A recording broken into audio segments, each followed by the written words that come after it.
Hindi man lang kumurap si Lex Verano habang tinititigan ng sariling refleksyon sa salamin ng elevator. Ang dating mahahabang buhok na simbolo ng kanyang kahinaan 6 na taon na nakakaraan, pinalitan ng isang sleek, sharp bob. Isang itim na trench coat ang bumalot sa kanyang katawan. Tinatago ang 9mm pistol na nakasukbit sa kanyang hita. Mommy, pupuntahan na ba natin ang halimaw? Yumuko si Lex sa tinawakan ng balikat ni Ace, ang panganay sa kanyang quadruplets. Sa likod nito nakatayo ang 3 pa nitong kapatid na sina Benji, Caleb at Duke, na 6 maliliit na sundalo sa kanilang suot na matching denim jackets. Hindi siya halimaw, Ace. Pagtatama ni Lex, habang mabilis silang lumalabas ng elevator patungo sa penthouse suite. Isa lang siyang target.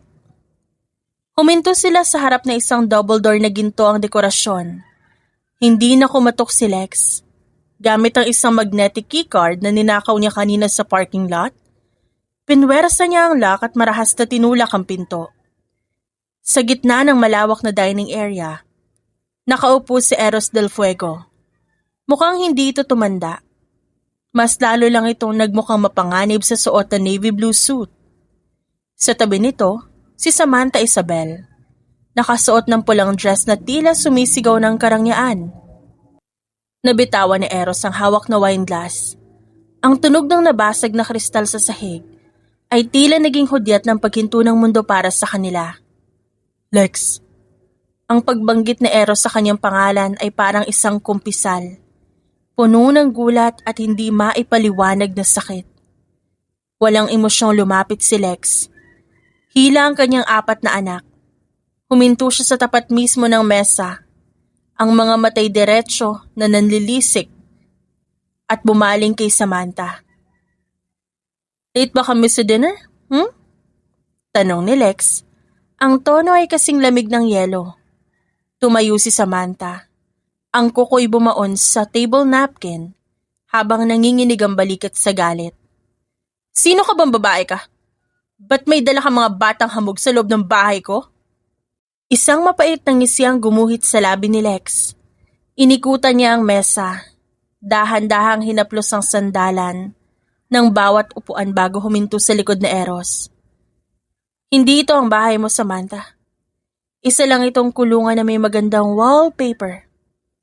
Lumingon siya kay Eros na hanggang ngayon hindi pa rin makapagsalita. Eros, kilalanin mo yung mga anak mo. Ace, Benji, Caleb at Duke. Nakuha nila ang mga mata mo pero salamat sa Diyos. Hindi nila namana ang hilig mong tumakbo palayo sa responsibilidad. Mabilis na hinilan ni Lex sa mga bata patungo sa study room na Eros bago pa makahuma ang lalaki. Sumunod si Eros, tila isang asong nawawala. Habang si Samantha ay naiwang sumisigaw sa labas ng pinto.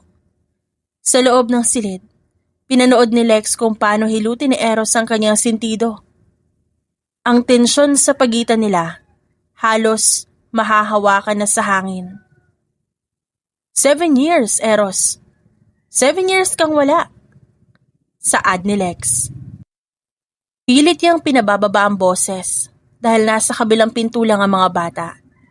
Tapos bigla akong malalaman na may bago ka ng asawa? Ano to, biro?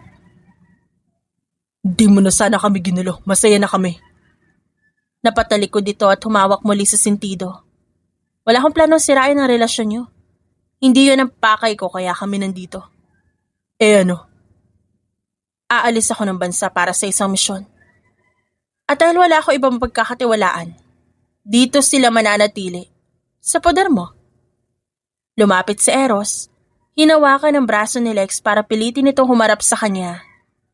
Hindi mo sila pwedeng iwan dito. Alam mong magkakagulo dahil nandito si Samantha. Marahas na binawi ni Lex ang kanyang braso at idiniin ang hintuturo sa dibdib ng dating asawa. Hayaan mong magkagulo ang mundo nyo. Eros, total mas magaling ka namang mag-alaga ng mga ahas kesa sa sarili mong dugo, di ba? Pinuksan ni Lex ang pinto. Lumabas muli sa sala Kusan kasalukuyan ang ginagawang playground ng 4 na bata ang mamahaling rug ni Samantha. Kinuha ni Duke ang isang mamahaling florera, tila balak itong gawing bola. Ace, Benji, Caleb, Duke, tawag ni Lex. Makinig kayo sa tatay nyo. Maging mabait kayo, okay? Kung gagawa man kayo ng kalokohan, siguraduhin nyo hindi kayo mahuhuli. Lumingon siya kay Samantha, na tila sasabog na sa galit.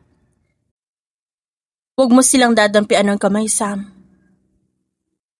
Dahil kapag ginawa mo yon, hindi mo na kailangan mag-alala sa wrinkle cream. Sisiguraduhin kung wala ka na mukhang haharap sa salamin.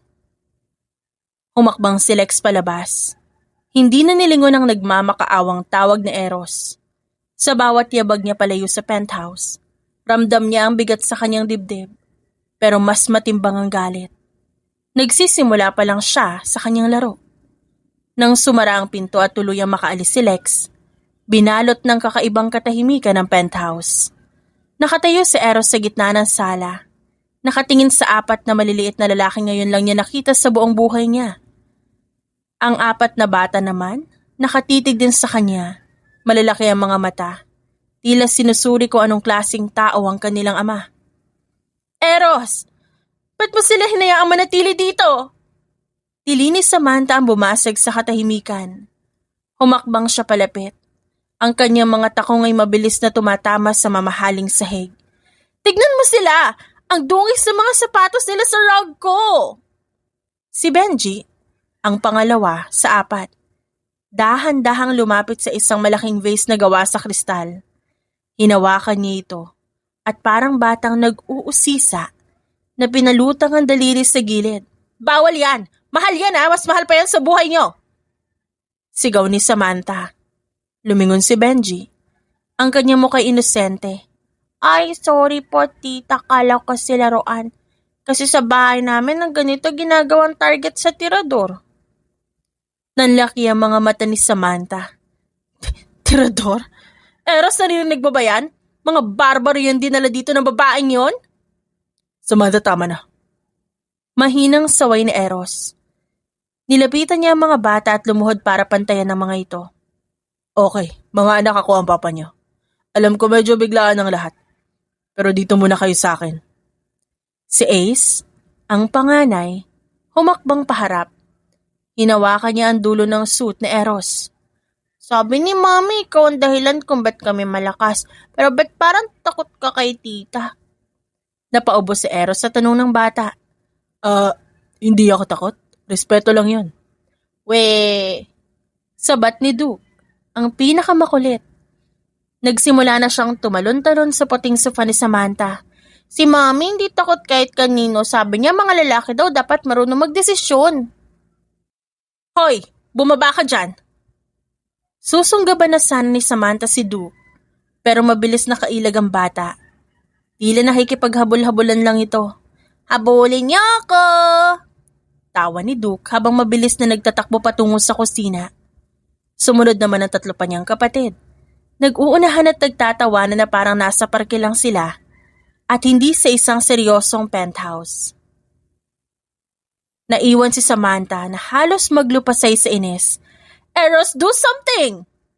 Ano ko sila, Samantha? Hayaan mo sila mag-adjust. Madiing sabi ni Eros bago sumunod sa mga bata. Pagdating niya sa kusina, nakita niya nakabukas sa malaking refrigerator. Si Caleb kasalukuyang tinitignan ng mga jar ng chocolates, habang si Ace nakaupo sa counter. Papa, gutom na kami. Gusto ko ng itlog na may smiley face yung ginagawa ni Mommy. Sabi ni Caleb habang may hawak ng strawberry. Napakurap si Eros. Hindi siya marunong magluto. Pero ang makita ang mga batang ito na tinatawag siyang Papa, nagpalambot sa kanyang puso. Sige, susubukan ni Papa. Umupo muna kayo na maayos. Habang abala si Eros sa paghahanap ng kawali, nagkatingin na ng 4 na bata. Ang kanilang mga ngiti na wala, napalitan ng seryosong tingin na itinuro sa kanila ni Lex. Nakalak ang pinto sa dulo. Bulong ni Ace sa mga kapatid habang nagpapanggap na naglalaro ng tinidor. Doon siguro yung office ni tita na masungit. Ako na bahala sa distraction mamaya. Bulong ni Duke. Magpapanggap akong iiyak o kaya magbabasag ng pinggan. I'll check the cameras. Dagdag ni Benji, na kunwari kinakalikot lang ang kanyang laroang relo. Okay, team. Sabi ni Mommy, hanapin natin ang mga papel na may piraso ng sikreto ni Samantha. Pero wag tayo papahuli kay Papa. Biglang lumingon si Eros na may hawak na sandok. Anong pinagbubulungan niyo dyan? Sabay-sabay nang umiti ang apat. Yung ngiting pambata na parang walang muwang sa mundo. Wala po, Papa. Sabi po namin ang gwapo niyo po pala sa personal. Hindi napigilan ni Eros na mapangiti. Hindi niya alam na habang nilulutuan niya ang mga ito, ang apat na batang 6 na taong gulang ay kasalukuyan ng sinisimulan ang kanilang unang undercover mission sa loob mismo ng kanyang pamamahay. Ang hapagkainan ni Eros, sadyang idinisenyo para sa katahimikan at formalidad. Pero ngayong gabi, ang mamahaling marble table, tila naging battleground. Ayaw ko sa green na dahon, magiging kamukha ko si Hulk. Sigaw ni Duke habang mabilis na pinitik ang isang piraso ng parsley mula sa kanyang plato. Eksaktong tumama ang basang dahon sa pisngi ni Samantha na noon ay kasalukuyang naglalagay ng mamahaling lipstick. Eros! Tili ni Samantha habang nandidining pinunasan ng kanyang muka. Ang bastos ng mga batang to, disiplinahin mo nga yan. Sorry po, tita ganda. Sabi ni Duke, sabay pakita ng kanyang pinaka-inosenteng ngiti na may kasamang dimples. Ala ko po kasi lilipad. Parang yung airplane na nakita ko sa hallway niyo kanina. Napatigil si Eros sa pag-inom ng tubig. Anong airplane, Duke? Yung may pulang ilaw na umiikot-ikot sa taas ng pinto ni tita? Sabat ni Benji habang seryosong hinihiwa ang pancake na dapat sana'y dinner steak. Pero napilitan si Eros na magluto ng breakfast food dahil yun ang gusto ng mga bata. Yung security camera? Tanong ni Samantha habang pinandidilatan ng mga bata. Huwag niyo yung gagalawin. Doon ko nakikita ko sino magnanakaw. Okay po. Sagot ni Benji. Habang nakatingin si Samantha kay Eros, mabilis na inilabas ni Benji ang isang piraso ng strawberry na nilagyan niya ng malagkit na syrup. Sa isang mabilis na galaw, na itinuro sa kanila ni Lex sa kanilang playtime drills, idinikit niya ito sa ilalim ng mesa, eksaktong malapit sa hita ni Samantha. Habang nagkakagulo sa lamesa, tumayo si Caleb. Papa, naihi ako. Saan po banyo? Sa dulo ng hallway, Caleb, yung pangalawang pinto. Gusto mo samahan kita?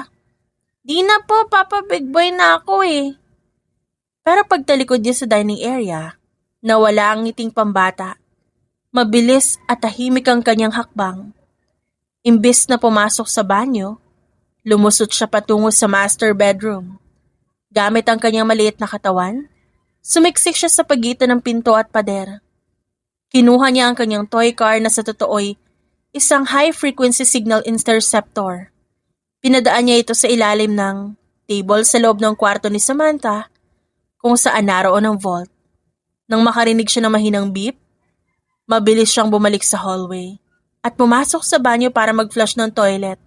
Just in time, bago siya hanapin ni Eros. Bumalik si Caleb sa lamesa na tila walang nangyari. Tapos na po ako. Laki ng banyo niyo, Papa. Kasya ang buong squad. Squad? Yan po ang tawag ni Mommy sa amin pagkakain na. Mabilis na palusot ni Ace. Anyway, Tita Samantha, ba't po ang dami niyong gamot sa cabinet sa labas? May sakit po ba kayo sa ulo? Nabulunan si Samantha sa kanyang wine. Paano mo nalaman na tungkol sa cabinet na yon? Nakalock yon. Hindi po. Nakabukas po siya kanina nung hinahabol ko si Duke. Sabi ni Mommy, bad daw na maraming gamot. Baka daw po maging monster. Eros, hindi ko na kaya to ah. Tumayo si Samantha. Pero laking gulat yan ang maramdaman niyang dumikit sa kanyang mamahaling damit. Ang isang bagay. What the? Ba't may malagkit dito? Nagsimulang maghabulan sina Duke at Benji sa paligid ng mesa. Nagtatawanan at sinadyang binabangga ang upuan ni Samantha. Oops! Sorry po! Tawa ni Duke habang kunwari nadulas. at mabilis na kinuha ang cellphone ni Samantha na nasa ibabaw ng mesa. Sa loob ng ilang segundo, na-install niya ito na isang tracking software bago niya ito binalik sa dating pwesto nang hindi napapansin ng galit na babae dahil sa kanilang pagkakagulo. Stop it! Stop it right now! Sigaw ni Samantha. Samantha, relax. Mga bata lang sila.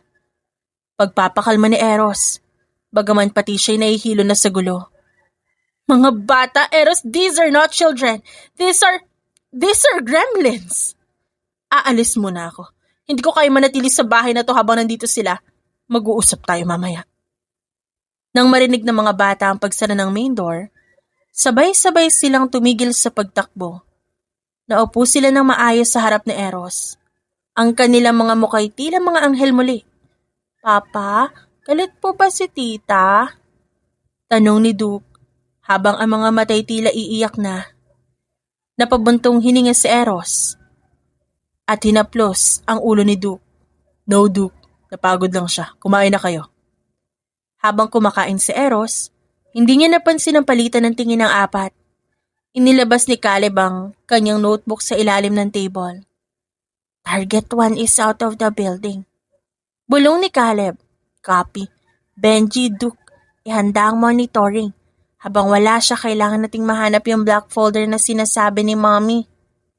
Tumingin si Ace kay Eros na ngayon ay nakatitig sa kanila nang may halong pagmamahal at pangungulila. At guys, dahan-dahan lang kay Papa. Mukhang malungkot siya. Tumango ang tatlo. Kahit na sila ay mga little assassins in training, ramdam nila ang kakaibang koneksyon sa lalaking ito. Ang lalaking iniwan sila pero tila may malalim na sugat din sa puso. Habang nagkakagulo sa loob ng penthouse, si Lex Verano ay nasa kabilang dulo ng spectrum ng katahimikan. Nakasuot siya ng tactical gear na natatakpan ng isang simpleng leather jacket. Nakadapa sa rooftop ng kabilang gusali. Ang kanyang mga matay nakadikit sa lens na isang high-powered surveillance scope. Mula sa kanyang kinalalagyan, kitang-kita niya ang bintana ng penthouse ni Eros. Nakita niya ang anino ng apat niyang anak na nagtatakbuhan. Napangiti siya ng bahagya. Alam niyang ginagawa ng mga ito ang trabaho. Mommy, can you hear us? Isang mahinang boses ang umalingaw-ngaw sa kanyang earpiece. Kay Ace yun. Loud and clear, Ace. Sagot ni Lex. Habang hindi inaalis, ang tingin sa main entrance ng building sa ibaba. Status report. Target 1 is leaving. Galit na galit siya, Mommy. Dinikit namin ang tracking bag sa dress niya. Si Papa mukhang pagod na pagod sa amin. Good job, squad. Mag-focus kayo sa office. Hanapin niyo ang kahit anong may logo ng Iron Cross. Don't get caught by your father. Paalala ni Lex bago niya pinatay ang linya. Eksaktong pagkatapos ng kanilang usapan, bumukas ang grand lobby ng building na Eros. Lumabas si Samantha. Mabilis ang lakad. Halos itapon ang sarili sa loob ng kanyang naghihintay na kulay pink na Mercedes. Mabilis na kumilos si Lex. Binitbit niya ang gamit at tumalon sa fire escape. Sa loob ng ilang segundo, nasa ibaba na siya at nakasakay sa kanyang matte black na motor. Pinaandar niya ito ng walang ingay. Isang custom engine na ginawa para sa misyong tulad nito. Sinundan niya ang sasakyan ni Samantha. Pinanatili niya ang distansya na sapat para hindi mapansin, pero malapit para hindi mawala. Huminto ang sasakyan sa isang sikat na bar sa Bonifacio Global City. Isang lugar na kilala bilang tagpuan ng mga elite at, kuminsan, ng mga taong may tinatagong dumi. Pumasok si Lex sa bar. Sa isang iglap, nagpalit siya ng anyo. Inalis niya ang jacket at inayos ang kanyang buhok. Mula sa isang assassin, nag-iisang eleganteng babae siya na tila naghahanap lang ng maiinom. Naupo siya sa bar counter. 2 upuan ang layo mula kay Samantha. Nakasalukuyang kausap ang isang lalaking nakasuit. Hindi ko na kaya mga batang yun, Victor. Madiing sabi ni Samantha, sapat para marinig ni Lex sa kabila ng malakas na tugtog. Biglang sumulpot ang ex-wife ni Eros. Kailangan nating bilisan ang plano. Kapag nalaman ni Eros ang tungkol sa mga dokumento sa bangko, tapos na tayo. Easy, Samantha. Sagot ng lalaking tinawag na Victor. Inabutan nito si Samantha na isang maliit na flash drive. Nandiyan na lahat. Ang framing para sa illegal arms deal ni Eros. Pirma na lang niya ang kailangan sa merger papers, makukuha natin ang lahat. Kumuyom ang kamao ni Lex sa ilalim ng bar counter. Framing. Alam niyang hindi malinis si Eros, pero hindi ito tanga para pumasok sa arms deal na walang alam. Ginamit nila ang kahinaan ni Eros para idawit ito sa isang kasalanang hindi nito ginawa. Kailan natin tatapusin ang laro? Tanong ni Samantha. Ang kanyang mga matay puno ng kasakiman. Sa gala ng mga susunod na buwan, doon natin nilalabas sa ebidensya laban sa kanya. At kapag nakulong siya, sa iyo na ang buong Del Fuego Empire. Seryosong sagot ni Victor. Kinuha ni Lex ang kanyang cellphone. Pasimpleng kinuna ng litrato ang dalawa. Pero sa gitna ng kanyang pagmamanman, biglang lumingon si Victor sa direksyon niya. Ang mga mata nito'y tila isang agila na nakaramdam ng panganib. Mabilis na uminom si Lex ng cocktail at tumayo. Tila isang babaeng naiinip lang sa kanyang kadate. Lumakad siya patungo sa banyo. Pero sa gitna ng hallway hinarangan siya ng isang malaking lalaki. Isang bouncer na halatang tauhan ni Victor. Miss, bawal ang kumuha ng litrato dito. Ngumiti si Lex. Isang matamis at mapanganib ng ngiti.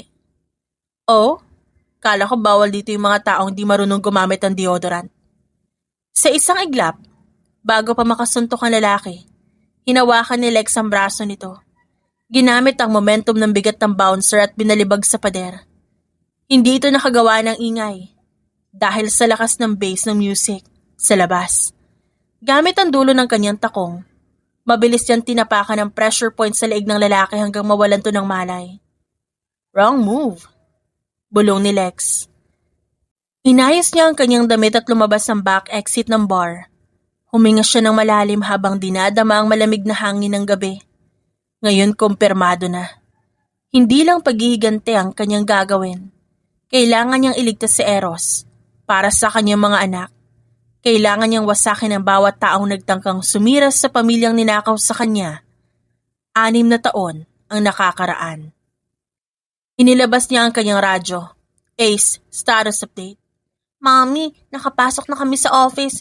You won't believe what we found. May hidden compartment sa likod ng picture ni tita na pangit. Napangisi si Lex. Check the files, Benji. Caleb, i-decrypt mo ang password. Duke, be the lookout. I'm coming back to the perimeter. Nagsisimula pa lang ang gabi. At sa laro ng mga anino, si Lex Verano, ang reyna. Habang ang gabi lumalalim, ang loob ng penthouse ni Eros ay nababalot ng isang kakaibang enerhiya. Hindi ito ang dati niyang mundong tahimik at formal. Ngayon bawat sulok ay may bakas ng maliliit na paa at mahinang hagikik. Papa, bilisan mo, tago na kami! Sigaw ni Duke mula sa dulo ng pasilyo. Nakatayo si Eros sa gitna ng sala. May hawak na timer sa kanyang relo. Hindi niya akalain na sa gitna ng kanyang problema sa kumpanya, matatagpuan niya ang sarili na naglalaro ng tagu-taguan. Pero may kung anong init sa kanyang dibdib na hindi niya maipaliwanag tuwing naririnig niya ang tawag ng mga bata. 1 minuto na lang, hahanapin ko na kayo. Tugon ni Eros. Pilit na pinasisigla ang kanyang boses. Ang hindi alam ni Eros, ang larong ito ay hindi lang basta katuwaan. Ito ang perpektong diversion. Habang nagbibilang si Eros sa sala, si Ace at Caleb ay mabilis na kapasok sa loob ng kanyang private office. Gamit ang isang maliit na flashlight na nakakabit sa kanyang relo, sinuri ni Caleb ang likod ng isang malaking oil painting ni Samantha, ang tinutukoy ni Duke na picture. Caleb, bilis, 50 seconds na lang! Bulong ni Ace, habang nakadikit ang tenga sa pinto. Nakikinig sa yabag ni Eros. Wait lang, itong scanner ni Mami kailangan ng tamang anggulo eh. Ipinadaan niya ang isang manipis na card sa gilid ng frame. Isang maliit na digital keypad ang lumitaw mula sa pader. Bingo! Sa kabilang dulo ng penthouse, si Benji ay nagtatago sa ilalim ng piano malapit sa kusina. Pero ang totoo, may hawak siyang tablet. Binabantayan niya ang bawat galaw ni Eros gamit ang nahack niyang security camera sa loob ng bahay. Papa is moving! Malapit na siya sa bookshelf! Duke, distract him now! Agad na lumabas si Duke mula sa likod ng malaking kurtina sa sala. Papa, nakita kita! Diamond, di ka pa tapos magbilang? Napatigil si Eros at napatawa. Anong daya? Tapos na ang 60 segundo, Duke. Huli ka na. Hindi pa. Habulin mo ako. Mabilis na nagtatakbo si Duke patungo sa kusina. Sadyang idinadaan si Eros palayo sa direksyon ng office. Habang abala si Eros sa paghabol, sa tumatawang si Duke, muling bumalik ang atensyon ni Ace at Caleb sa loob ng office. Nag-flash ang berdeng ilaw sa keypad. Bumukas ang maliit na compartment sa pader. Sa loob nito, hindi pera ang nakita nila, kundi isang makapal na asul na folder at isang digital recorder. Nakuha ko na, sabi ni Caleb. Mabilis na kinukuha na ng litrato ang bawat pahina gamit ang kanyang relo. Ace, tingnan mo to. Pirma to ni Papa pero parang iba yung tinta. Anong ibig mong sabihin? Sabi ni Mami kapag ganito ang kulay, ibig sabihin ginamitan ng chemical para burahin yung dating nakasulat at palitan ng bago. Framing nga ito. Paliwanag ng batang genius. Biglang tumahimik ang paligid sa labas. Nakarinig sila ng papalapit na mabibigat na yabag. Benji, nasa na si Papa? Mabilis na bulong ni Ace sa radyo. Incoming! Papunta na siya sa office! Labas na bilis! Mabilis na ibinalik ni Caleb ang folder at sinara ang compartment. Pero sa pagmamadali, nahulog ang maliit na flashlight sa ilalim ng mesa. Wala na silang oras para kunin ito dahil bumukas na ang pinto. Eksaktong pagpasok ni Eros, nakita niya ang dalawang bata na nakatayo sa gitna ng silid. Kapwa hawak ang lumang libro mula sa kanyang shelf. Anong ginagawa niyo dito? Tanong ni Eros. Ang kanyang boses ay may halong pagtataka pero walang galit. Tumingala si Ace. Ang mukha'y parang isang anghel na naghahanap ng kwento. Papa, gusto po sana namin na basahan mo kami bago matulog. Kita namin itong mga libro kaya pumasok kami.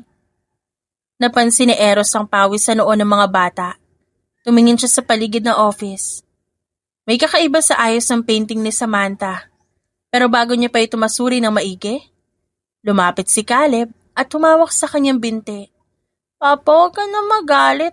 Ang dilim po kasi dito, natatakot kami. Ang puso ni Eros na dati matigas at puno ng puot, tila unti-unting natutunaw. Binuhat niya si Caleb at inakbayan si Ace. Hindi ako galit. Sige na, balik na tayo sa kwarto niyo. Babasahan ko kayo. Habang naglalakad sila palabas, lumingon si Ace sa ilalim ng mesa kung saan naroon ang flashlight. Sana hindi yan mapansin ni Eros bukas. Pagdating sa kwarto, nadatnan nila sina Benji at Duke na nakahiga. Kunwari inaantok na. Naupo si Eros sa gilid ng kama at nagsimulang magbasa ng isang kwento tungkol sa mga bayani. Hindi niya napansin na habang nagbabasa, ang 4 na batay nakatitig sa kanya hindi bilang mga spy, kundi bilang mga anak na matagal nang nangarap na magkaroon ng amang magbabasa sa kanila bago matulog. Papa, sana di ka na lang umalis. Natigilan si Eros. Binaba niya ang libro at hinalikan ng noo ni Duke. Ako rin anak, naiisip ko rin yan. Nang masigurong tulog na ang mga bata, lumabas si Eros ng kwarto at nagtungo sa balkonahe. Inilabas niya ang cellphone at tiningnan ng lumang litrato ni Lex. Ano ka na ba talaga, Lex? Ba't parang mas kilala pa ako ng mga anak mo kaysa sa pagkakakilala ko sa sarili ko? Samantala sa ilalim ng kumot, dahan-dahang winulat ni Ace ang kanyang mga mata. Inilabas niya ang kanyang communication device. Mommy, mission accomplished for tonight. Nakuha namin ang ebidensya ng framing. Pero Mommy, mukhang totoong ang biktima lang si Papa at mabait siya, Mommy. Mas mabait kaysa sa kwento mo. Walang sumagot sa kabilang linya, kundi ang tunog ng hangin. Pero alam ni Ace na nakikinig ang kanyang ina. Alam niya sa sandaling yon, ang laban ay hindi na lang tungkol sa misyon. Tungkol na ito sa pagbawi sa pamilyang matagal nang nagkawatak-watak.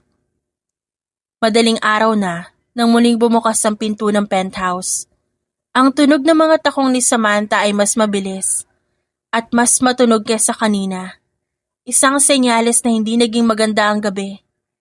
Amoy alak siya at usok, pero ang kanyang muka'y puno ng peking ngiti. Nang makita nakaupo si Eros sa sala, nagbabasa ng mga reports. Eros darling, di ka pa natutulog? Malambing na tanong ni Samantha habang humahalik sa pisngi ng asawa. Hinihintay kita. Saan ka galing, Samantha? Sabi mo magpapahangin ka lang, pero 3:00 na madaling araw. Dumaan lang ako sa bar ni na Victor. Alam mo naman kailangan nating manatilihin ang mga koneksyon natin para sa kumpanya, right? Sagot nito habang hinuhubad ang coat. Bigla siyang natigilan ng mapansin na isang maliit na bagay na nasa ibabaw ng mamahaling coffee table. Isang perasong Lego, kulay pula at matulis. Ano tong basura na to? Laro ang naiwan ni Duke. Hayaan mo na, Samantha, pagod na ang mga bata, natutulog na sila. Hindi ko hahayaan na maging tambakan ng basura ang sala ko. Akmang itatapon na sana ni Samantha ang Lego sa basurahan. Nang bigla silang may marinig na mahinang tunog mula sa kusina. Dahan-dahang lumabas mula sa dilim si Benji. May hawak na baso ng gatas. Mukha siyang antok na antok. Kinukusot-kusot pa ang isang mata. Pero ang totoo kanina pa siya nakikinig sa usapan ng dalawa. Tita, ba't po ang ingay niyo? Sabi po ni Mommy, ang magagandang babae, natutulog ng maaga para hindi magmukhang matanda. Nanlaki ang mga mata ni Samantha. Natatawa naman ang mga bata sa kanilang isipan. Ano sabi mo? Benji, bumalik ka na sa kwarto mo. Malumanay na utos ni Eros, pero may halong amusement sa kanyang mga mata. Opo, Papa, pero tita, may naiwan ka po sa buhok mo. Mabilis na kinapa ni Samantha ang kanyang buhok. Ano? Ano meron? Wala po. Kala ko kasi ipis, design lang po pala ng clip niyo. Inosenteng sabi ni Benji bago mabilis tumakbo pabalik ng kwarto. Nanginig na sa galit si Samantha. Eros, do you see this? Binabastos ako ng batang yan. Bata lang yan, Samantha. Huwag mong patulan. Magpahinga na tayo. Pero hindi pa natatapos doon ang gabi ni Samantha. Nang pumasok siya sa loob ng kanyang master's bedroom. Hihiga na sana siya nang maramdamang basa ang kanyang unan. Hindi lang basta basa. Mabaho ito. Napatili siya ng malakas at umalingaw-ngaw yun sa buong penthouse. Mabilis na tumakbo si Eros sa kwarto. Ano nangyari? May isda sa unan ko, isang patay na isda! Turo ni Samantha sa malaking snapper na nakahiga sa gitna ng kanyang puting-puting silk pillow. Sa kabilang kwarto, ang 4 na bata ay nagpipigil ng tawas sa ilalim ng kanilang kumot. Si Duke ang nakaisip niyon. Hinugot niya ang isda mula sa freezer kanina. Habang abala si Eros sa pagbabasa. Mission successful. Tiyak hindi na yan makakatulog. Shh, baka marinig tayo ni Papa. Saway ni Ace kahit siya mismo nanginginig na sa pagtawa. Pero guys, seryoso na. Caleb, nakuha mo ba yung recording kanina? Inilabas ni Caleb ang kanyang device. Oo, narinig ko yung usapan nila ni Victor sa phone habang papasok siya sa pinto. May tinatawag silang phase 2. Kailangan nating malaman kung ano yun bago sumapit bukas. Habang nagkakagulo sa master's bedroom, si Samantha ay nagsisisigaw at si Eros ay pilit na naglilinis. Ang 4 na maliliit na anino'y muling nagtipon sa gitna ng kwarto. Hindi na sila mga paslit na naglalaro. Sila ay mga anak na handang protektahan ng kanilang ama mula sa ahas na kasama nito sa kwarto. Samantala, sa labas ng bintana, isang maliit na laser light ang nag-flash mula sa kabilang building. Signal yun ni Lex. Keep the pressure on. Ang mensaheng ipinarating niya sa mga anak. Nagsisimula ng gumuho ang pasensya ni Samantha at sa bawat pagkakamaling gagawin niya sa galit, mas lalong napapalapit si Lex sa katotohanan. Lumipas ang 2 buwan na tila isang mahabang laro ng chess. Sa loob ng penthouse na Eros, nagbago ang ihip ng hangin. Ang dating malamig at formal na tahanan, na puno ng ingay ng mga bata, amoy ng kung ano-anong niluluto, Mga nakatagong tensyon na unti-unting sumasabog. Para kay Eros, ang 2 buwang ito ang pinakamasaya at pinakamahirap na bahagi ng kanyang buhay. Natutunan niyang hindi lang pala 4 ang kanyang anak. 4 na magkakaibang mundo ang kanyang kailangang intindihin. Si Ace na laging seryoso, si Benji na mahilig mag-ayos ng mga sirang gamit sa bahay, si Caleb na laging may hawak na libro, at si Duke na tila may unlimited supply ng energy. Isang umaga, habang nag-aayos si Eros ng kurbata sa harap ng salamin, pumasok si Caleb sa kanyang kwarto. Hindi na ito ang takot na batang nakita niya noong unang gabi. "Papa, tabingi po kurbata niyo," pansin ni Caleb habang lumalapit. Yumuko si Eros at hinayaan ng maliit na kamay ni Caleb na ayusin ang tela. "Salamat, Caleb. Anong plano niyo ngayong araw?" "Maglalaro po kami sa garden. Babantayan namin si Tita Samantha, mukha po kasi siyang stress. Baka po magkasakit siya." Inosenteng sabi ni Caleb. Ngumiti si Eros. Hindi alam na ang pagbabantay na sinasabi ni Caleb ay ang literal na pagmonitor sa bawat tawag at kilos ni Samantha. Sa nakalipas na 8 linggo, matagumpay na nakapag-install ang mga bata ng 12 audiobug sa buong penthouse. Alam na nila kung kailan gigising si Samantha, ano ang pinag-uusapan nila ni Victor, at kung gaano kalaking pera ang unti-unti nitong ninanakaw sa kumpanya ni Eros. Sa labas, sa hapagkainan, nakaupo si Samantha na tila sasabog na ugat sa noo. Sa harap niya nakaupo ang 3 pang bata na masayang kumakain ng cereal. "Bakit mo ako tinititigan, Duke?" "Wala po, tita. Pinag-aaralan ko lang yung wrinkles niyo sa noo. Sabi po ni Mami ang wrinkles daw po mapupuntahan ng mga germs kapag di nahugasan na maayos." "Eros, naririnig mo ba ang sinasabi ng batang to? 2 months na sila dito, kailan babalik yung nanay nila? Sabi mo 1 linggo lang." "May inaayos sila sa abroad, Samantha. At isa pa, masaya ako nandito sila. Huwag mo na silang pansinin kung naiirita ka." Padabog na tumayo si Samantha at lumabas ng penthouse. Hindi niya alam na sa loob ng kanyang mamahaling designer bag, may isang maliit na device na nakatago. Isang GPS tracker na binuo ni Benji gamit ang piyesa mula sa lumang remote control. Habang nangyayari ito sa penthouse, si Lex naman ay hindi rin tumitigil. Sa loob ng 2 buwan, nagawa niyang pumasok sa ilalim ng isang alias sa kumpanya ni Victor bilang isang consultant. Ginamit niya ang oras na ito para dahan-dahang alamin ang koneksyon ni Victor sa mga korap na opisyal na nagbablackmail kay Eros. Isang gabi, habang nasa loob ng isang abandonadong bodega si Lex para makipagkita sa kanyang informant, tumunog ang kanyang encrypted na cellphone. "Mommy, nakuha na namin ang final piece. Narinig namin si Tita Samantha kanina, magkakaroon daw ng meeting sa yacht bukas ng gabi. Isasama niya si Papa para pirmahan yung merger papers." "Nakuha niyo ba ang locations?" tanong ni Lex habang mabilis na sinusulat ang mga detalye. "Yes, Mommy. Pinadala ko na ang coordinate sa tablet mo, pero Mommy, mukhang delikado. Maraming guards na kasama yung Victor." Huminga ng malalim si Lex. "Huwag kayong mag-alala.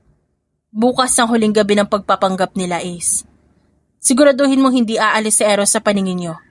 Hanggang sa makarating kayo support, ako nang bahala sa iba." "Mommy, pupunta ka ba? Miss ka na po namin." tanong ni Ace. Ang boses ay may halong pangungulila. Natigilan si Lex. Sa loob ng 2 buwan, sa kabila ng kanyang galit, hindi niya may kakailang binabantayan niya rin si Eros sa pamamagitan ng kamera. Nakita niya kung paano ito naging ama, kung paano ito nagtiyatsagang turuan ng mga bata, kung paano ito napapangiti sa kabila ng pagod. "Malapit na tayo magkita, Ace. Konting tiis na lang." Ikinasan ni Lex ang baril. Ang 2 buwang pagtitimpi ay tapos na. Bukas, hindi na siya ang ex-wife na nagtatago. Bukas, makikilala nila ang tunay na Lex Verano, ang elite undercover assassin na hindi titigil hanggat di nabubunyag ang mga katotohanan. Sa loob ng penthouse, ramdam ang tensyon, pero hindi ito galing sa mga bata kundi kay Eros. Para sa kanya, ang gabing ito'y tungkol sa kinabukasan ng kumpanya at ng pagsasama nila ni Samantha. Habang abala si Samantha sa kanyang silid, Sinusukat ang kanyang gintong gown. Si Eros ay nakatayo sa tabi ng bintana. Tinitignan ang kanyang mga papeles. Kahit magulo ang nakalipas na nagdaang buwan, nanatiling prioridad ni Eros ang kanyang asawa. Darling, bagay ba sa akin? Tanong ni Samantha habang lumalabas ng walk-in closet. Lumingon si Eros at pilit na ngumiti. You look beautiful, Samantha. Gaya ng lagi ko sinasabi. Ang gala na ito ay magpapatatag sa atin. Pasensya na kung naging mahirap ang nakaraang buwan. Dahil sa mga bata. Pero kailangan natin gawin ito para matapos na ang lahat. I just want them gone, Eros. Bulong ni Samantha na nagpapanggap na nasasaktan. Masyado sila malikot. I hope after the merger dumating na rin ang nanay nila. Soon. Tipid na sagot ni Eros. Para sa kanya, responsibilidad niya ang mga bata. Pero si Samantha ang buhay na pinili niya. Habang ang mag-asawa ay abala sa kanilang sariling mundo, ang quadruplets naman ay nagtitipon sa loob ng kanilang kwarto. Ang operation, fingerprint ay kasalukuyan ng iginagawa. Duke, ready? Ready! Bitbit ang maliit na baso ng juice. Lumabas siya ng sala kung saan nag-aayos pa rin si Samantha. Tita Samantha, pwede pa bukas nito? Masyado po matigas yung takip eh. Pagmamakaawa ni Duke, bitbit ang isang garapon ng matatamis na candies na sadyang nilagyan ni Benji ng malagkit na glue sa gilid. Ano ba? Nakita mo nag-aayos ako, di ba? Inis na sabi ni Samantha. Pero dahil ayaw niyang magkaroon ng eksena sa harap ni Eros, na nasa kabilang silid lang, kinuha niya ang garapon. Akin na nga! Sa pagpilit ni Samantha, nabuksan ng takip. Ang kanyang mga daliri mariing dumikit sa ibabaw ng takip kung saan may manipis na adhesive na tape na sadyang nilagay ng mga bata. Ayan, bukas na, umalis ka na. Bulyaw ni Samantha pagkatapos ibigay ang garapon. Salamat po, tita. Masayang tawa ni Duke habang mabilis na tumatakbo pabalik sa kwarto. Pagpasok niya, sinalubong siya ng tatlo niyang kapatid. Inabot ni Duke ang takip ng garapon kay Benji. Gamit ang maliit na scanner, kinuha nila yun sa gamit ni Lex. Nakuha nila ang malinaw na print ng hinlalaki ni Samantha. Nakuha natin! Ito ang gagamitin ni Mami para ma-unlock ang mga files sa tablet ni Victor bukas. Sa kabilang banda, napansin ni Eros na pumasok si Ace sa kanyang study room. Nakita ng bata ang seryosong mukha ng ama. Papa, ba't kayo malungkot? Napabuntong hininga si Eros at hinarap ang bata. Hindi ako malungkot, Ace. Marami lang ako iniisip. Gusto ko lang siguraduhin na maayos lahat bukas para sa amin ng tita Samantha mo. Kahit po di siya mabait. Lumuhod si Eros para pantayin ang bata. Ace, asawa ko si Samantha. Siya ang kasama ko sa buhay na hindi ko pinagsisihan. Minsan kailangan nating panindigan ang mga taong pinili natin makasama. Tinitigan ni Ace si Eros. Nakikita niya ang katapatan sa mga mata ng ama. Pero nakikita din niya ang bulag na tiwala nito sa maling tao. Sabi po ni Mommy, ang tiwala daw parang salamin. Pag nabasag, mahirap ng pagdikitin ulit. Matalino ang mommy niyo. Sabi ni Eros, habang bahagyang sumasagis sa isip niya ang mukha ni Lex. Pero ngayon kailangan niyo muna matulog. Mahaba ang araw natin bukas. Nang lumabas si Ace, bumalik si Eros sa pag-aayos ng papeles. Sa kabilang dulo ng linya, nakikinig si Lex sa pamamagitan ng device na nakatago sa kwarto. Ramdam ni Lex ang paninindigan ni Eros kay Samantha. At bagaman masakit, ito ang kailangan niyang gamitin para sa kanyang plano. Masyado kang tapat, Eros. Bulong ni Lex, habang inihahanda ang sniper equipment sa dilim. Pero bukas sisiguraduhin ko nga sa salamin na tinutukoy ni Ace ay tuluyang magkakapira-piraso. 12:00 na ng gabi. Ang penthouse ay tumahimik na. Pero sa loob ng kwarto ng mga bata nagsimula na ang huling briefing. Bukod sa ebidensya, kailangan natin siguraduhin na hindi aalis si Papa sa tabi natin kapag nagkagulo na. Kapag nakita niya si Mami, yun na yung hudyat. Lahat nakaplano na. Ang tiwala ni Eros kay Samantha Ang magsisilbing mitya ng pagsabog na wawasak sa lahat ng kasinungalingang bukas ng gabi sa gitna ng dagat ay lalabas. Ang gabi na babalot ng ningning ng mga bituin at ang marangyang ilaw ng MV Del Fuego, ang pribadong yate ng pamilya. Nakasuot si Eros ng kanyang navy blue suit. Mukhang formal at kagalang-galang. Habang si Samantha, tila isang reyna sa kanyang gintong gown. Sa likuran nila ang quadruplets maayos na nakasuot ng maliliit na tuxedos. Isang eksenang tila perpektong pamilya sa mata ng mga panauhin. Darling, ang daming investors ngayon. Siguraduhin mong pirmahan ang merger papers bago matapos ang gabi. Bulong ni Samantha habang nakakapit sa braso ni Eros. Nasa office ko ng dokumento, Sam. Pipirmahan ko yun pagkatapos ng toast. Sagot ni Eros. Ang kanyang boses ay formal. Nanatili ang kanyang katapatan sa asawa. Sa kabila ng babalang naririnig niya mula sa mga bata. Habang nagpapatuloy ang party, mabilis na kumilos ang quadruplets. Si Ace, nanatili sa tabi ni Eros. Habang sina Benji, Caleb at Duke, dahan-dahang lumusot patungo sa control room ng yacht. Benji, i-ready ang projector. Caleb, isync mo yung audio mula sa device ni Tita. Utos ni Ace sa pamamagitan ng kanilang hidden comms. Sa gitna ng tawanan at kalantog ng mga baso ng champagne, tumayo si Victor sa maliit na entablado. A toast para sa tagumpay ng Del Fuego Empire at sa bagong merger. Ngunit bago pa maitaas na Eros ang kanyang baso, ang malaking screen sa gitna ng deck na dapat sana'y magpapakita ng corporate video, biglang nag-flicker. Napalitan nito na isang madilim na video. Easy, Samantha. Nandiyan ang lahat. Ang framing para sa illegal arms deal ni Eros. Pirma niya na lang ang kailangan sa merger. Makukuha na natin ang lahat. Ang boses ni Victor ay umalingaw-ngaw sa buong yate. Tumigil ang musika.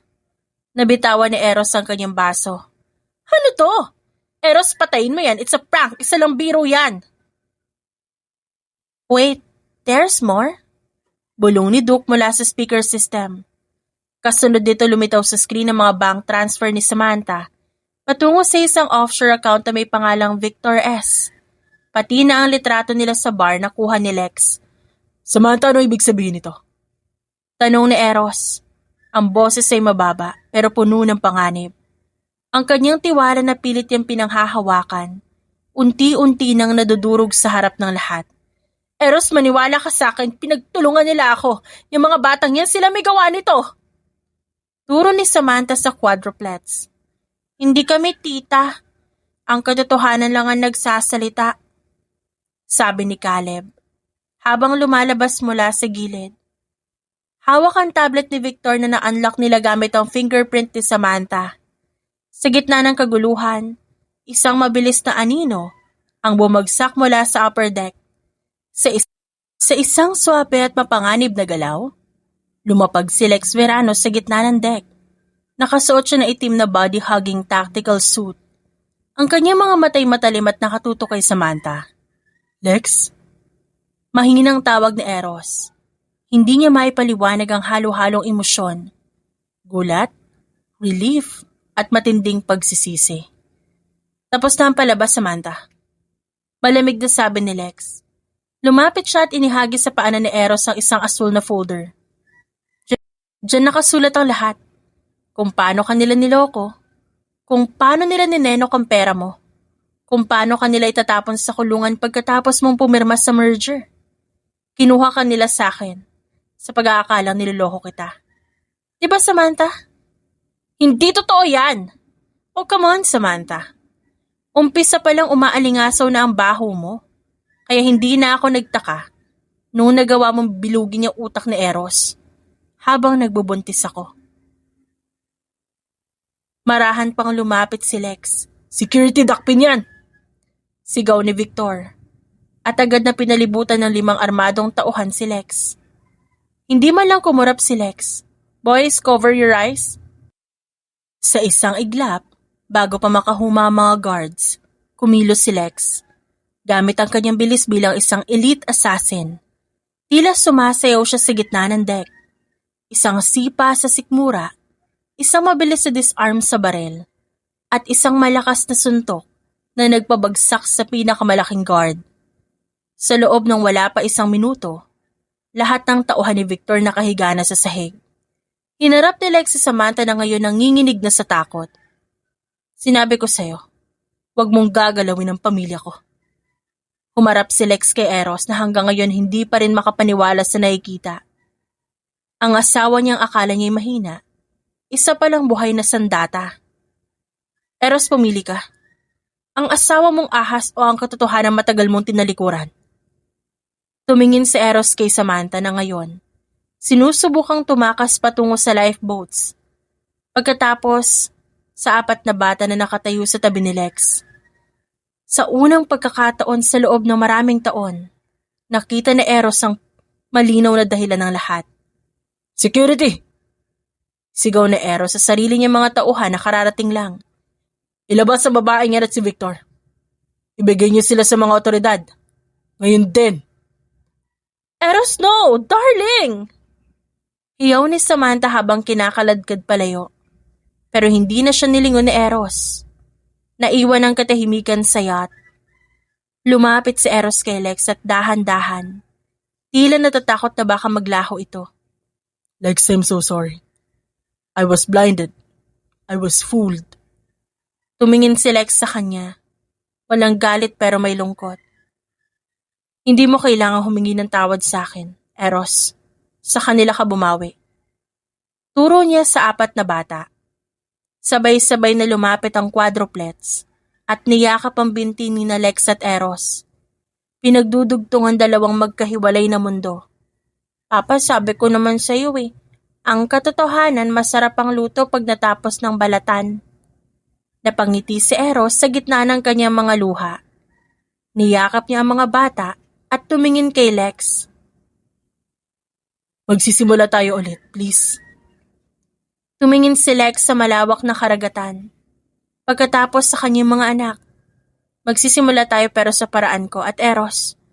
Siguraduhin mong masarap magluto ng breakfast ng isang katulad mo bukas Mahabang paliwanagan ang gagawin mo. Ang deck ng MV del Fuego, hindi na mukhang lugar para sa isang party. Mukha na itong kuta ng pulisya. Ang asul at pulang ilaw mula sa patrol boat ng Coast Guard at NBI, tumatama sa puting katawan ng yate. Habang nakaposa sina Samantha at Victor sa gilid, pilit pa rin sumisigaw ang babae. Ang kanyang gintong gown ay gusot-gusot na, at ang kanyang maskara ay humulas na sa kanyang pisngi dahil sa pawis at galit. Hindi niyo ako pwedeng ikulong, wala kayong matibay na ebidensya, iligal ang pag-hack niyo sa tablet na yan! Sigaw ni Samantha, habang pilit na kumakawala sa mga operatiba. Lumapit si Lex, dahan-dahan ang hakbang. Ang bawat yabag ng kanyang combat boots ay tila isang hatol. Huminto siya sa tapat ni Samantha at kinuha ang Manila envelope mula sa isang agent. Actually, Samantha, hindi lang hacking ang basihan namin. Inilabas niya ang ilang kopya ng dokumento. Dito sa file na to, nakasulat ang bawat pirma mo sa mga ghost projects ng kumpanya ni Eros sa loob ng 3 taon. At yung fingerprint na nakuha ni Duke sa garapon, tugma yun sa fingerprint na nasa black folder na itinago mo sa secret compartment sa likod ng picture mo. Nanlaki ang mga mata ni Samantha. Tumingin siya kay Duke na ngayon nakasilip sa likod ni Eros. Hawak pa rin ang garapon ng candy. Ikaw? Ikaw na bata ka? Sabi ko naman sa inyo, tita matigas yung takip. Inosenteng sagot ni Duke, pero may talim sa kanyang mga mata. Humarap si Lex kay Victor na ngayon ay nakayuko na. At ikaw, Victor, ang akala mo, consultant mo ako sa kumpanya mo? Ang totoo, bawat keystroke mo sa computer naka-mirror sa server ng NBI. You didn't just frame Eros. You betrayed the national security by selling those arms. Lumapit si Eros. Ang kanya mukha'y seryoso at matigas. Tumingin siya kay Samantha, ang babaeng pinagkatiwalaan niya at pinakasalan. I gave you everything, Sam. I chose to believe you, even when my own sons were giving me hints. I stayed loyal to a ghost. Eros, please, ginawa ko lang yun dahil mahal kita. Ayaw ko lang na makuha ni Lex ang kumpanya. Pagsisinungaling pa rin ni Samantha. Mahal mo ang pera ko pero hindi ako. Huwag mo na gamitin ang salitang mahal. Dahil binababoy mo lang ang kahulugan yan. Lumingon si Eros sa hepe ng mga pulis. Dalhin niyo na sila. Siguraduhin niyo na hindi sila makakalabas sa loob ng mahabang panahon. I will personally oversee the filing of cases, plunder, falsification of documents, and graft.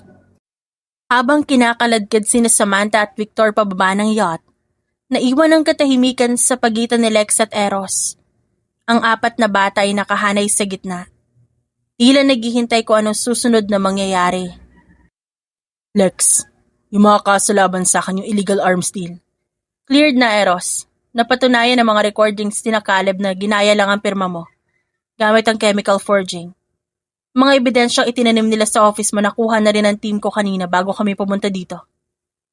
Huminga ng malalim si Eros.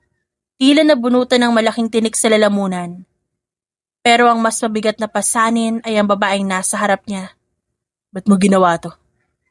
Bakit mo ko tinulungan pagkatapos ng lahat ng ginawa ko sa'yo? Makalipas sa ilang taon. Di ko to ginawa para sa'yo, Eros. Ginawa ko to dahil ayaw ko lumaki ang mga anak ko na may tatay na nakakulong sa kasalanang hindi niya ginawa. At dahil bilang isang assassin, trabaho ko ang maglinis ng kalat. At ikaw ang pinakamalaking kalat na naiwan ko. Lex, please, alam kong galit ka. May karapatan ka magalit. Pero hayaan mong bumawi ako. Di lang sa mga bata kundi pati sa'yo. Tumingin si Lex sa kanyang mga anak. Nakita niya ang pag-asa sa mga mata ni na Ace, Benji, Caleb at Duke. Alam niyang kahit gaano niya kagustong magmatigas, ang mga bata ay nangangailangan ng ama. Pero hindi niya pwedeng ibigay ang lahat ng ganun kabilis. Ang tiwala, Eros. Hindi na ibabalik ng simpleng pasasalamat o isang yakap. Napatunayan mo nang kaya mong manindigan sa asawa mo. Ngayon patunayan mo sa akin na kaya mong manindigan para sa amin. At hindi yan mangyayari sa loob ng isang gabi. I'll do anything. Kahit anong gusto mo, kahit gaano katagal. Mabuti. Ngumisi si Lex.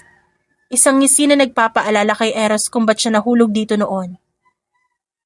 Dahil ang unang misyon mo, harapin ang media support. Lilinisin mo ang pangalan mo at pagkatapos, magluluto ka ng dinner para sa amin. At siguraduhin mong masarap. Dahil kung hindi, baka i-report ka ni Benji sa health inspection. Nang makarating sila sa port, sinalubong sila na sandamakmak na flash ng kamera. Pero sa pagkakataong ito, hindi nagtago si Eros. Hawak niya sa magkabilang kamay sina Ace at Duke, habang sina Benji at Caleb naman, nasa tabi ni Lex. Ano ba talaga ang tunay na nangyari, Mr. Del Fuego? Tanong ng isang lalaking reporter, habang hawak ang mic. Totoo ba na may kinalaman ng asawa mo sa kaso? Hindi ko akalaing tatraydo rin ako ng babaeng kinakasama ko sa loob ng 6 na taon. Pero tapos na yon. Nakakilala ko ang tunay na ahas at ang tunay na pamilya. Tumingin siya sa 4 na bata at kinapitan nito. Ito ang quadruplets ko. Dito ko naramdaman ang tunay na kaligayahan. Naramdaman ko iba talaga kapag naging ama ka na. Alam ni Lex na marami pang kailangang ayusin. Marami pang sugat na kailangang paghilumin. Sa gabing ito, sa ilalim ng ilaw ng media at ng buwan, isa lang ang sigurado. Ang misyon ni Lex na protektahan ang kanyang pamilya, tagumpay. Pero para kay Eros, ang totoong ultimate mission ay nagsisimula pa lang. Ang makuha ang matamis na oo ni Lex Veranos sa ikalawang pagkakataon. Isang linggo matapos ang iskandalo sa yate, naging headline sa bawat pahayagan ng pagbagsak ni Samantha at Victor. Pero sa loob ng mansyon ni Eros, na dati penthouse pero ngayon mas pinili niyang lumipat sa isang mas malawak na estate para sa mga bata. Papa, ang itlog po sunog na naman. Puna ni Benji habang nakatingin sa kawali. Kung saan abala si Eros. Wait lang, Benji. Sabi sa tutorial kailangan medium heat. Pawis na sagot ni Eros. Ang dating CEO na nagpapatakbo ng bilyong pisong kumpanya, tila nakikipaggera sa isang non-stick pan. Sabi ni Mommy, ang magaling na sundalo hindi lang sa baril magaling at mabilis pati sa spatula. Dagdag ni Duke habang ninunguya ang isang piraso ng toasted bread. Habang nagkakagulo sa kusina, pumasok si Lex. Hindi siya nakasuot ng apron o pambahay. Nakasuot siya ng fitted na olive green tactical shirt at cargo pants. Mukhang galing siya sa isang training session. Stop torturing the eggs, Eros. Sabi ni Lex habang kinukuha ang spatula. Sa isang mabilis at swabe na galaw na ayos niya ang pagluluto. Lex, gising ka na pala. I was trying to make breakfast for everyone. Sabi ni Eros. Pilit na inaayos ang kanyang gusot na polo. Trying is different from succeeding. Anyway, aalis pala ako mamaya. May susundo sa akin. Biglang tumigas ang anyo ni Eros. Aalis? Saan? May mission ka na naman ba? Delikado ba? Bago pa makasagot si Lex, isang itim na SUV ang huminto sa tapat ng mansyon. Isang lalaki ang bumaba. Matangkad, mistiso at may tindig na halatang galing sa Elite Force. Ito ay si Jace, ang partner ni Lex sa agency. Lex, ready for the briefing? Sigaw ni Jace habang naglalakad patungo sa pintuan. Napansin ni Eros kung paano ngumiti si Lex. Isang ngiting hindi niya nakita sa loob ng 2 buwan. Ready, wait lang. Lumapit si Jace at natural na inakbayan si Lex. Hey kids, kumusta ang little rascals? Tito Jace! Sabay-sabay na tumakbo ang 4 na bata at niyakap ang lalaki. Halatang matagal na silang magkakakilala. Si Eros, naiwang nakatayo sa tabi ng dining table. Hawak pa rin ang basahan. Pakiramdam niya isa siyang estranghero sa sarili niyang bahay. Ang selos na nararamdaman niya mas masakit pa kesa sa pagkaka-frame sa kanya ni Samantha. Sino siya? Tanong ni Eros na makalapit siya kay Lex. Ang boses ay may bahid ng otoridad na pilit niyang pinipigilan. Si Jace, my partner. Siya ang kasama ko sa bawat misyon ko nung wala ka. Partner lang. Tumingin si Lex kay Eros, diretso sa mga mata. He was there nung isinisilang ko ang quadruplets. He was there nung may lagnat sila at kailangan ko ng backup sa field. He earned his place in this family, Eros. Ikaw nag-a-apply ka pa lang. Parang sinaksak ang puso ni Eros. Tinalikuran siya ni Lex at sumakay sa SUV kasama si Jace. Naiwan si Eros na nakatingin sa papalayong sasakyan. Hapon na nang bumalik si Lex pero hindi siya pumasok agad. Nakita niya si Eros sa garden, kasama ang 4 na bata. Hindi ito nagtatrabaho sa laptop, sa halip na ikipag-sparring ito kina Ace at Benji, gamit ang foam swords. Papa, mali stance mo, dapat ganito. Ganito ba? Sige, attack me. Napanood ni Lex kung paano magpagulong-gulong si Eros sa damuhan. Hinahayaang matalo siya ng mga anak.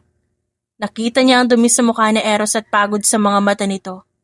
Pero higit sa lahat, nakita niya ang determinasyon nito. Lex, kanina ka pa ba dyan? Tanong ni Eros nang mapansin siya. Tumayo ito at pinunasan ng dumi sa tuhod. Jace dropped you off. Yeah, he's a good guy. Sure he is. But Lex, I'm not giving up. I know I have a lot to make up for. Hindi ko kayang pantayan yung 6 na taon na kasama niyo siya. Pero ibibigay ko ang mga taon hanggat buhay ako sa inyong lahat. Lumapit si Eros kay Lex. Sapat na para maramdaman nila ang hininga ng isa't isa. Gusto ko malaman mo na bukas. Ipinasara ko ang buong amusement park and I want to spend the whole day with you and the kids. No bodyguards, no missions. Just us. Eros, marami akong trabaho. I will handle the agency. I already talked to your commander. Ginamit ko ang Del Fuego influence ko para sa isang araw na day off mo. Ang yabang mo, no? Para sa pamilya ko. Magiging mayabang ako. Ang buong linggong yon, naging isang serye ng test. Sinubukan ni Lex sa Eros sa iba't ibang paraan. Mula sa pagpapalit ng flat tire ng sasakyan, na hindi gumagamit ang driver, hanggang sa pagbabantay sa 4 na bata habang may training si Lex. Sa bawat pagkakataon, hindi sumusuko si Eros. Kahit na minsan mukha siyang kawawa sa harap ng quadruplets, hindi siya bumitaw. Isang gabi habang tulog ang mga bata, nagkita ang dalawa sa kusina para uminom ng tubig. Ba't mo ginagawa to, Eros? Pwede ka namang kumuha na lang ng visitation rights. You don't have to endure my attitude. Dahil hindi lang visitation rights ang gusto ko, Lex. Gusto ko ang asawa ko. Gusto ko yung babaeng kayang pabagsakin na isang buong kumpanya para sa anak niya. Gusto ko yung Lex na hindi ko pinahalagahan noon. Sa pagkakataong ito, hindi umiwas si Lex. Hinayaan niya ang init ng palad na Eros na dumampi sa kanyang balat. Ang pader na itinayo niya sa loob ng maraming taon. Unti-unting nagkaroon ng lamat. 1 week, Eros. 1 week of being a perfect father and a decent suitor. Huwag mong isipin na panalo ka na. I don't need to win a race, Lex. I just need to stay in the game.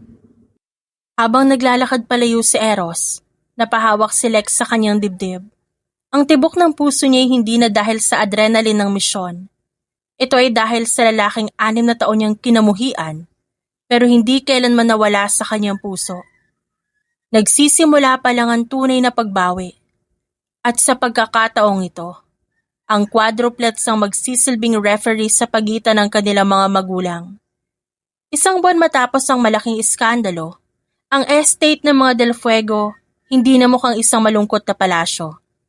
Ang garden na dati ay puno ng pormal na halaman, meron na ngayong malaking inflatable slide at isang maliit na obstacle course na ipinagawa ni Eros para sa training ng mga bata. Sa gitna ng lahat ng ito nakatayo si Eros. Pinapanood ng 4 niyang anak na kasalukuyang nagpapaligsahan sa pag-akyat sa isang mini climbing wall. Papa, tingnan mo si Joke ni nadaya ako gumagamit ng grappling hook. Natawa si Eros at lumapit. Duke, sabi ni Mami ang tunay na agent patas tumaban. Pero Papa, sabi rin ni Mami use all the available resources. Napailing na lang si Eros. Sa bawat araw na lumilipas, mas lalo niya nakikita ang bakas ni Lex sa bawat kilos ng bata. Nang sumapit ang dapit hapon, inihanda ni Eros ang huling bahagi ng kanyang plano. Hindi ito isang magarbo at maingay na party gaya ng sa yate. Sa halip, nagpa-setup siya ng simpleng dinner sa dulo ng jetty, overlooking ang lawa na nasa loob ng kanilang property. Dumating si Lex suot ang simpleng puting dress, isang malaking contrast sa kanyang karaniwang itim na tactical gear. Mas malambot na ang anyo, at ang mga matay hindi na laging nagmamanman ng panganib. Anong pakulo to, Eros? Tanong ni Lex bagaman may bakas ang ngiti sa labi. Nakataas pa rin ang kilay. Gusto lang kita makausap ng tayong dalawa lang. Sa kanilang pagitan, hindi nakakabingi ang katahimikan. Ito ay isang katahimikang puno ng pag-unawa. Nakausap ko na ang agency mo kanina. Nag-donate ako ng malaking halaga para sa kanilang retirement fund para sa mga agents, but I have one condition. At ano yon? Nakataas ang kilay na tanong ni Lex. Na ang pinakamagaling nilang agent ay papayagang mag-leave ng walang katapusan. Unless kailangan talaga siya ng mundo. Seryosong sabi ni Eros. Gusto ko kasi maging full-time ka muna. Hindi bilang agent, kundi bilang reyna ng bahay na ito. Ibinaba ni Lex ang kanyang baso. Eros, alam mong hindi ako marunong maging ordinaryong housewife. Sino may sabing kailangan maging ordinaryo ka? Tumayo si Eros at lumapit sa kanya. Lumuhod sa damuhan, inilabas ang maliit na velvet box. Sa loob nito ay isang singsing na may itim na diamante. Matibay, kakaiba at kasing talim ng personalidad ni Lex. Lex Verano, 7 taon na ako nabuhay sa kasinungalingan. Dahil hinayaan ko mawala ka. Nagkamali ako, nabulag ako at muntik ko nang maiwala ang pinakamahalagang misyon sa buhay ko. Yun ang mahalin ka at ang mga anak natin. Tumingin si Eros ng diretso sa mga mata ni Lex. Ang kanyang boses ay nanginginig sa emosyon. Hindi ko may babalik ang nakaraan. Pero handa ko itaya ang lahat para sa hinaharap, Lex.